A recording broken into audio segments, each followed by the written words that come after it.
What up, YouTube? Do you guys like this angle? It's pretty sick with the panorama rooftop and this Tesla.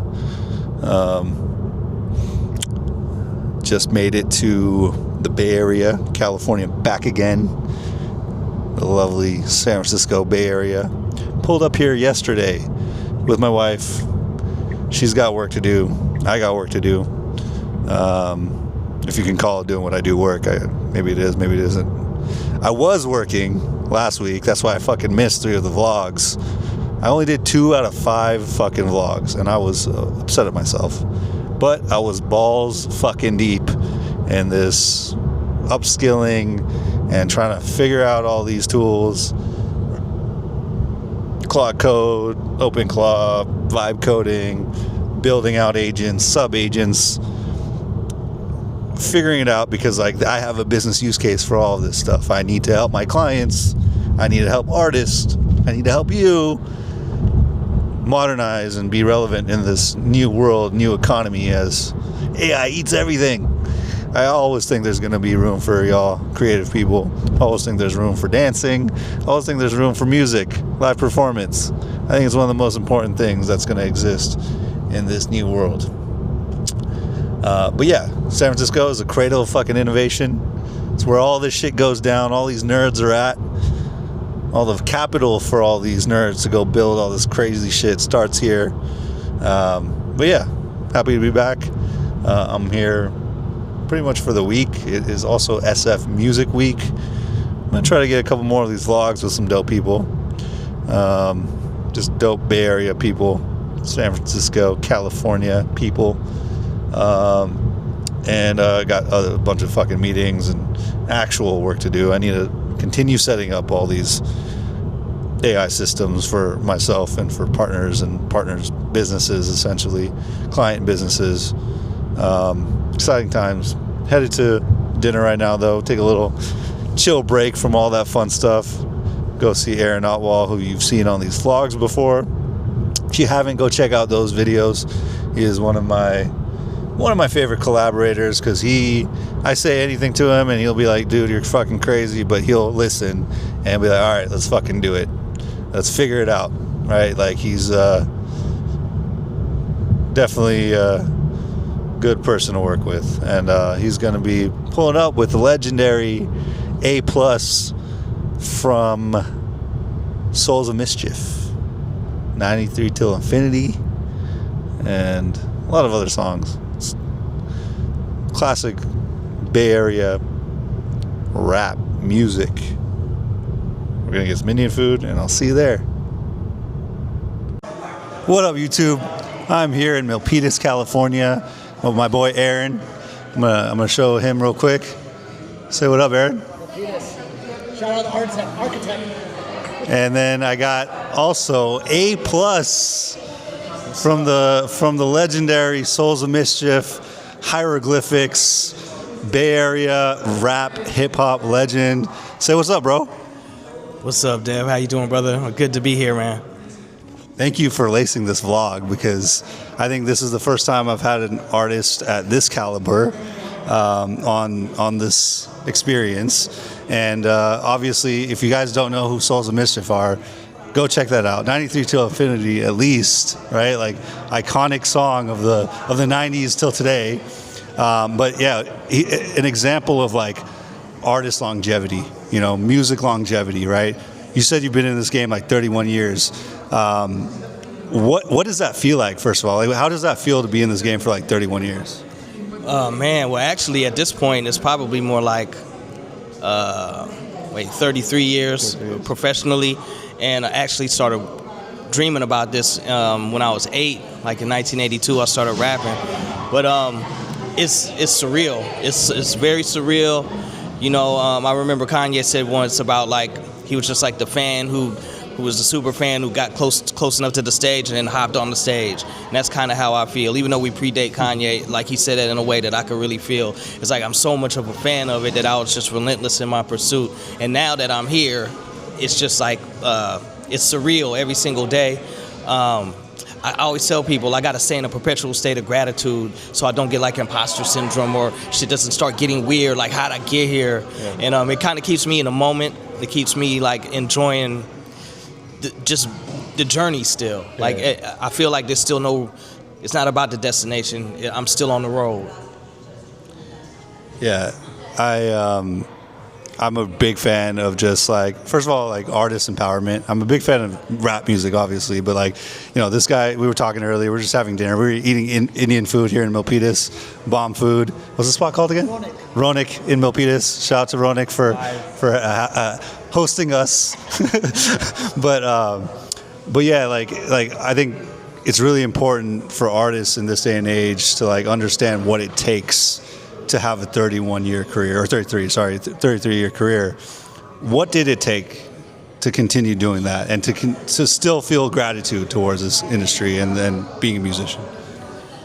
I think for my group, Souls of Mischief, what we had to do really was we kind of stuck to our guns. You know, we didn't deviate from who we presented ourselves to be, and we didn't chase waves. You know, we kind of dug our heels in at what we excelled at, and really, you know, kind of like unabashedly and unapologetically just ourselves. I mean, we're from Oakland, and Oakland is known for a certain kind of music to the rest of the world, but the fact of the matter is Oakland is a very diverse place, and we weren't like the only people like us in Oakland and on the West Coast. There's a bunch of people who may have grew up in the hood but didn't necessarily sell dope. Like my brother sold dope, I didn't. You know what I'm saying? Like my brother was a hustler, I wasn't. You know, like I'm a drug hustler. I'm a hustler still, but you know, so Souls, we had our angle and we knew how we wanted to present ourselves, and we just never deviated from that. I think our fans appreciated that about us. Like there are plenty of artists that are like, you know, our contemporaries, came out at the same time as us, and then they ended up trying to do something completely different later on down the line. And when I say different, I don't mean experimental. I mean like completely kind of changing your musical identity. And I've never seen that really work out well for artists. But without trying to speak for anybody else, I think we just stayed ourselves, and I think our supporters and our fans appreciate that about us, and they've come to expect that from us over time. Yeah, there was. I alluded to this in you know, talking to Aaron a couple weeks ago on the vlog. Like he was the guy that kind of helped. I started working with Souls and kind of started doing content like this, very, you know, low production but still super valid.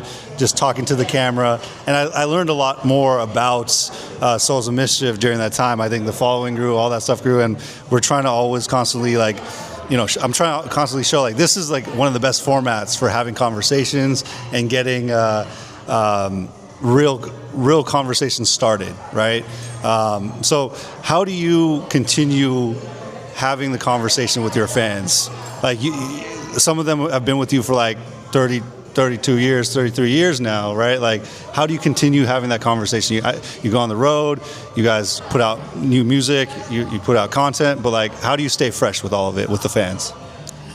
Well, you know, it's a trip, man. We've been able to be one of those groups that we've always been able to turn over the next generation of listeners, you know, whether, you know, it was being at the forefront of the online movement in 1995. You know, Hieroglyphics were the first group with a website, period. There's the first music group with a website. You could check. There was nobody else. And you know, 95 to, you know, 99 and 2000, the internet started becoming really a place of discovery for people, and we were able to get to younger generations that way, and just, you know, staying in their face, like doing all the radio shows, going on the tours, doing all the legwork, and to reach out to our audience in ways that we couldn't do without the label's money that we had our first couple records. You know, we had to actually do the footwork, and I think there's just a genuine realness that kind of comes off when you're that kind of artist. It's like how they say, getting it from the mud. You know, I think our listeners kind of feel that way about us. We're kind of like the underdog kind of guys that are always representing who we really are, you know, and not really trying to portray too much of not trying to make it about optics, more just about who we really are. I think that resonates with our fans. And over the years, music has changed, and the audiences have changed and stuff, and what is popular music has changed. And throughout that time, whenever there's always a set of young kids when they're at the point of discovery, when they're figuring out what kind of music they like, they run across our music and they're like, hey, yo, like, what's this? Like nowadays, like young kids are like, people come up to us like, half of our audience in our sold out shows are like, 16 to 25. More than 50% of our demographic is 16 to 25, and they're like, yo, I never knew music could sound like this. And I attribute that to us not deviating from what we do. The world may change and what's popular may change, but there's gonna be some kids out there that want to hear something different and want to hear something creative. And I'm not trying to diss any other kind of music. I'm more so supporting what I do. And I think those are the kind of the fans that we've been able to continuously garner over time. And now we're at the point where we have like 50-year-old people, fans bringing their children, or like people coming through that's like 20. It's like, I listened to this when I was a kid from my uncle, from my aunt, and now I get to see you in person, and it's just, and I guess there's a little luck in there too, man, but we just kind of stick to our guns. Yeah, that's exactly what Sean C said. Do you know Sean C? I know who he is. Yeah. I don't know him personally, but I know who he is, and I saw him on your He said the same exact thing. Like, how do you have longevity in this game? Just stick to your guns, right? Like trying to do too much or trying to like go all over the place with it, or do like chasing trends doesn't always work. It usually doesn't work. Or it's like here today, gone tomorrow. Well, living proof that 33 years later, you can still be here. You can still make money. And that's another thing. Like, we were just talking about,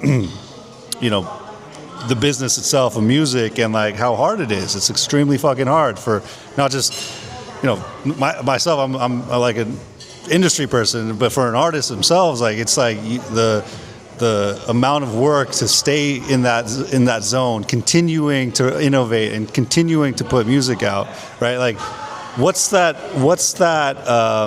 relationship that you have with like the music business and with the music itself, and how do you reconcile that, and how do you make it work for you?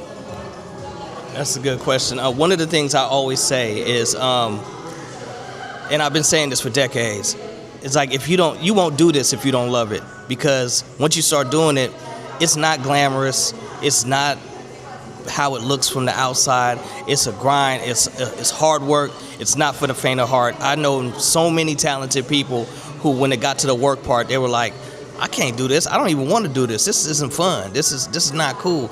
Like, with me, I love this, bro. It's hard. It's difficult. It's not glamorous like how people think. It's made to look that way because of commercialism and all of that. But it's hard. It's super difficult work, and you don't do this kind of work unless you love it. And I love the shit out of this shit. I love making music. I love people listening. Like, I'm a mega fan. I'm an ultra fan. So in order to be someone that has fans, that's just like mind blowing to me. That somebody who actually likes my music is crazy to me, because I'm a music lover of all many genres. I'm a child of immigrants who came to Jamaica and just played music every day, and I used to hug the speaker and read the credits and be happy when my dad and mom let me change the vinyl, when I was like 4 and 5. So like, I'm a music person, and the way I stay doing this is because I love it. I love it to death, and if I didn't, I wouldn't do it, because the shit ain't cool like that. It's not cool. You know what I'm saying? It's not. That's good to hear, man. You gotta love this shit if you're really gonna do this. Like, don't do it for, like, you can make the money, but like, it's gonna be a hard grind, and to do it for that long, it's like, just be ready for anything, right? You got the fit right here. It's like the Hyro Souls of Mischief starter pack. You got the Hyro. Always represent. Yeah. So tell us what's in the starter pack for a Hyro Souls of Mischief fan. Is it what you're wearing right now? Yeah, man, you gotta have you some Souls of Mischief. You gotta have some hieroglyphics, man, and that's just the beginning, but that's a great start. Souls of Mischief hieroglyphics. Shout out to my brothers. Shout out to all the soul. Shout out to Delta, Funky Homo Sapien, Pep Love, Casual, Domino, to Ray. Am I missing anybody? That's everybody. well, all the souls, Festo, Tajay, Opio, my brothers, man, like hieroglyphics. You know, a real click right there, and like rocking with each other for this long. It's like, that's rare, bro. That is fucking rare.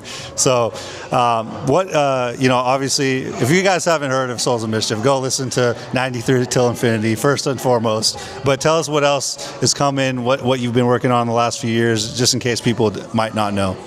Man, you know, I'm eating smoked duck in Morocco. You know, I'm playing. That's my Tony Yayo impression. Hieroglyphics, we got an album that we're working on. It's actually done. Souls of Mischief got an album. It's an album worth of material. It's probably going to come out as an EP first sometime soon this year. Look out for the, you know, Souls of Mischief album, Hieroglyphics album. A+ album is coming. Pep Love has an album called Acres of Diamonds that's out now. Casual has a record. Black Magic should be, at the time of this recording, it'll be out in probably like about a month. And but more than anything, check out all of that. But the Souls of Mischief, Hieroglyphics, and A+ album, magnifique. They're going on tour. They tour all the time also. Like every year it's a new run, right? Like, so if you're new and you're discovering Souls of Mischief because it just pops up in the algorithm because of the nostalgia, and you know, dope shit is just rising above the bullshit these days. You can check them out on tour. What are the tour stops, or where should they be looking for that stuff? Yeah, check us out at soulsofmischief.com. We are on the road at all times. All of our dates will be on there. Our dates with Hieroglyphics will be on there. We're all around the world. I mean, we are a worldwide group.